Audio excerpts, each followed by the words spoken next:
Histoire d'inclusion, une chronique en partenariat avec Okinea, leader de l'accessibilité en France depuis 1993. Partir en vacances et faire des activités en extérieur comme du ski, du parapente ou bien même du saut à l'élastique, eh bien lorsque l'on est en situation de handicap, c'est quasi mission impossible. Et pour lutter contre cette injustice, Anaë tente depuis plus de 30 ans d'offrir des séjours et des activités adaptées à tous les handicaps. Bernard Loquet est responsable de la coordination. L'objectif, c'est de permettre à des enfants, des personnes en situation de handicap de partir en vacances. On aime bien se définir comme des centres de vacances, et pas des centres spécialisés. Les personnes en situation de handicap ont d'abord envie de partir en vacances avant de partir dans un lieu, je dirais, spécifique ou encore très adapté au handicap. Donc notre identité est vraiment touristique, ça c'est important. Nous possédons 4 centres de vacances en France, 2 à la montagne et 2 à la mer. Ok, et alors c'est cette création d'associations pour permettre aux personnes, notamment en situation de handicap, de partir en vacances. C'est parti de quoi? Est-ce qu'il y a eu une volonté d'accessibiliser le départ en vacances pour ces personnes-là, ou quel a été le constat? Alors, l'association est née dans un contexte un petit peu particulier des années 50, juste après-guerre. Il y avait beaucoup d'enfants qui étaient atteints de poliomyélite à l'époque, et des parents voulaient que leur enfant handicapé partent en vacances, donc ils contactaient des associations d'éducation populaire, et c'est comme ça que l'association est née.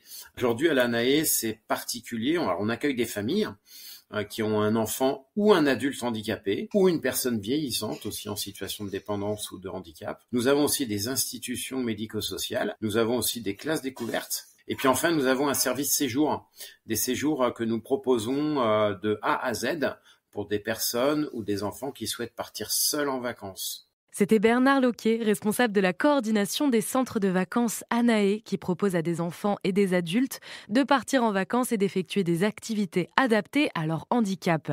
Vous pourrez bien entendu retrouver toutes les informations concernant ce centre de vacances sur notre site erzen.fr. C'était Histoire d'inclusion en partenariat avec Okinea. Chez Okinea, nous nous engageons quotidiennement à favoriser l'inclusion en mettant à profit notre expertise et notre savoir-faire pour rendre les environnements accessibles aux personnes en situation de handicap. Engagez-vous avec nous pour un monde plus inclusif et consultez nos experts sur okinea.com, okenea.com dès maintenant. Histoire d'inclusion, une chronique en partenariat avec Okinea, leader de l'accessibilité en France depuis 1993. Partir en vacances tout en profitant de diverses activités peut s'avérer être une logistique épuisante, voire impossible lorsque l'on est en situation de handicap. Alors les centres de vacances Anaë proposent depuis plus de 30 ans des hébergements adaptés un peu partout en France, mais aussi et surtout des activités en extérieur, considérées comme inaccessibles pour la plupart d'entre elles. Bernard Loquet. La particularité de l'ANAE par rapport à un centre de vacances classique, on a vraiment pensé une offre de vacances, une offre touristique pour des enfants et des personnes qui sont concernées par un handicap. Et là, nous avons vraiment un concept de centre de vacances avec des chambres qui peuvent être très modulables. On peut y mettre, par exemple, dans toutes nos chambres, des lits médicalisés. Mais c'est important, on rentre dans une chambre, c'est une chambre d'hôtel, on va dire, une chambre de centre de vacances assez classique, mais vraiment on a conçu avec les conseils d'un ergonome, on s'est fait accompagner pour qu'on puisse changer le mobilier, y mettre un lit médicalisé si nécessaire bien évidemment, tout en faisant en sorte que la chambre ne soit pas stigmatisante aussi par rapport au handicap. Et la particularité, c'est bien sûr d'offrir des activités très adaptées au handicap, quel que soit vraiment le handicap des personnes, du ski assis, vont pouvoir faire des balades en montagne avec des joëlettes, vont pouvoir faire du vélo 4 roues, du curling adapté, de la baignade adaptée. Pourquoi est-ce que c'est important que des structures comme la vôtre existent, au-delà évidemment de permettre à ces personnes de pouvoir partir en vacances? D'un point de vue sociétal, qu'est-ce que cela change? Qu'est-ce que cela apporte? Je trouve que la société, malgré tout, a des efforts encore à faire pour accueillir les personnes en situation de handicap en vacances, mais je trouve que la société évolue quand même en 25 ans. Les centres de vacances, les hôtels ont de plus en plus de chambres accessibles. Après, quand on rentre dans le détail, et qu'on a des situations de handicap notamment assez lourdes, parfois il faut des services un petit peu spécifiques. Une chambre assez accessible, c'est bien, mais parfois ça suffit pas.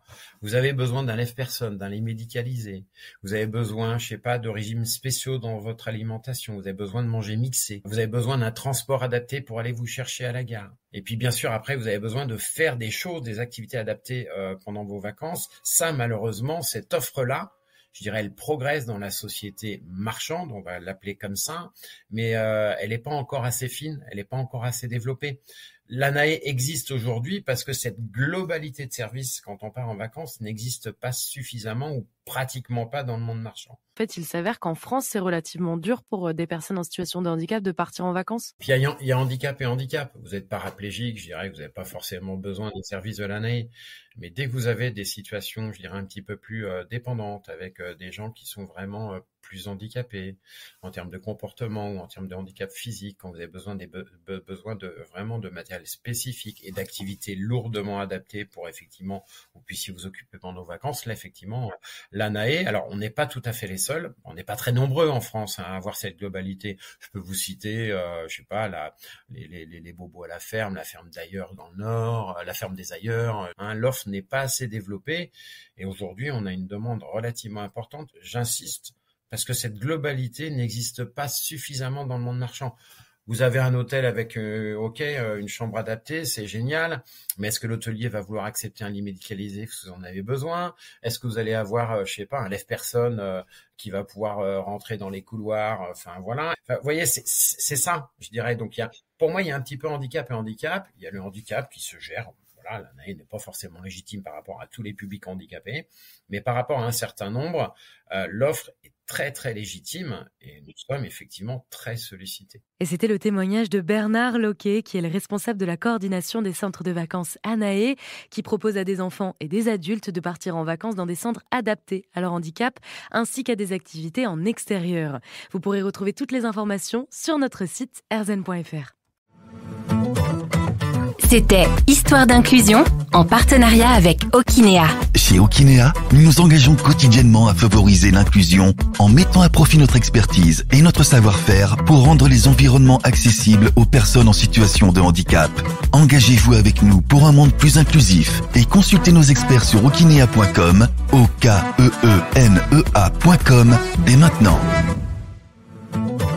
Histoire d'inclusion, une chronique en partenariat avec Okinea, leader de l'accessibilité en France depuis 1993. ANAE est un centre de vacances qui existe depuis plus de 30 ans, proposant des hébergements et activités adaptées à tous les handicaps. Alors Bernard Loquet, au-delà de pouvoir partir en vacances, ce qui est déjà super, cela participe aussi à la lutte contre l'isolement des personnes en situation de handicap qui est relativement plus importante que pour les personnes qui ne le sont pas. Ouais, c'est une évidence. Quand on est malheureusement en situation de handicap, je dirais tout quand même devient un petit peu plus compliqué. Ouais, je dis souvent, on est en plus dans une société, il y a 20 ans, 30 ans, on se disait, dis-moi quel métier tu fais, je te dirai qui je suis. Et aujourd'hui, c'est dis-moi qu'est-ce que tu fais de tes temps de vacances, tes temps de loisirs, et je te dirai qui tu es. Et donc, il y a, je trouve, un besoin social de partir en vacances. Il y a un besoin psychique de partir en vacances. Qui dans cette société peut dire voilà, moi j'ai pas besoin de rompre avec mon quotidien, avec mon lieu de vie, de changer de temps en temps d'habitude. Alors c'est vrai pour tout le monde, mais quand on est en situation de handicap et qu'on connaît moins, je dirais peut-être de relief dans sa vie quotidienne parce que les choses sont plus compliquées, le départ en vacances est une nécessité, mais parfois je trouve une nécessité vitale. Nous on est une association, on dit que les vacances est un droit et que c'est une nécessité dans la vie. Vous, en 27 ans de carrière finalement, et avec donc le recul que ces presque 30 années ont pu vous apporter, et puis historiquement en 70 ans d'existence, quelles sont les évolutions positives que vous avez pu voir d'un point de vue accessibilité pour les personnes en situation de handicap à partir en vacances? Alors, pour répondre déjà à la première partie de la question sur les grandes phases, moi je trouve que jusque dans les années 2000, on était, en tout cas à l'ANAE, je parle beaucoup avec la casquette ANAE, c'est la réalité que je connais la mieux, mais partir en vacances, c'était déjà pas mal. Vous voyez, on était, voilà, un hébergement accessible. Et je dirais fin des années 90, début des années 2000, c'est OK, je pars en vacances, mais je veux aussi faire des activités. Et c'est là où le matériel adapté, aujourd'hui, mais c'est assez fou. Voilà, on peut faire du parapente, même quand on est en situation de handicap lourd. On peut faire du vélo 4 roues, on peut faire de la rando, on peut faire du ski, on peut faire du bateau, on peut faire de la baignade. Je dis pas qu'on peut, je dirais, voilà, c'est parfois un petit peu compliqué en termes de logistique. Il faut que les conditions soient réunies. C'est justement là où l'année est pertinente. Mais je dirais qu'on peut faire des choses. Donc, la grande évolution, je dirais que avant les années 2000, c'était le souci de l'hébergement accessible. À partir des années 2000, c'est qu'est-ce que je viens faire pendant mes vacances, et je trouve qu'il y a eu énormément d'évolutions sur la créativité du matériel pour permettre à tout le monde de faire un tas de choses. Et parfois, vous voyez, enfin, je le dis, on a parfois des gens très dépendants qui ont 90 ans qui vont faire du parapente. C'est plein d'émotions, quoi. Et des trucs de fou, je trouve. On peut faire vraiment beaucoup de choses. Et puis, il y a, je dirais, fin des années 2010, juste avant le Covid, et puis les années 2020, le fait de se dire, il faut un plus, c'est d'apporter du service à la personne. C'est-à-dire que je viens en vacances, j'ai besoin effectivement d'un lieu adapté, j'ai besoin de faire des activités, mais aussi j'ai besoin d'aide, une aide humaine. Voilà un petit peu, je dirais, les trois grandes phases, vous voyez, avant 2000, l'hébergement, 2000-2020, les activités, qu'est-ce que je vais faire? Et à partir des années 2020, il y a 5 ans à peu près, c'est vraiment cette nécessité d'avoir du service à la personne. C'est un constat plutôt positif. J'en ai un petit bémol, mais ça, c'est un constat de société que je regrette.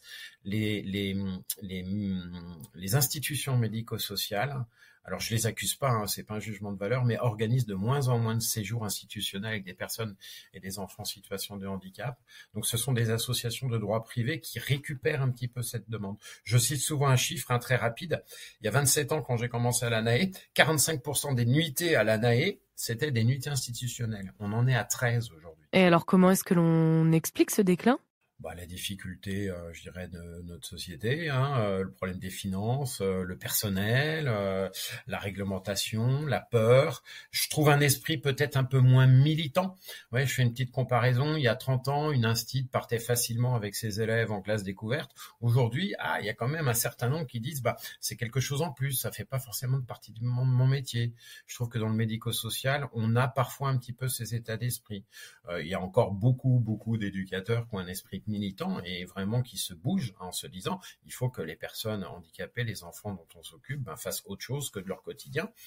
Donc c'est encore une réalité, mais quand même les lignes ont un petit peu bougé. Est-ce que pour conclure cette interview, vous avez peut-être une belle histoire à nous raconter d'un exemple de personne qui est partie en vacances dans vos structures ?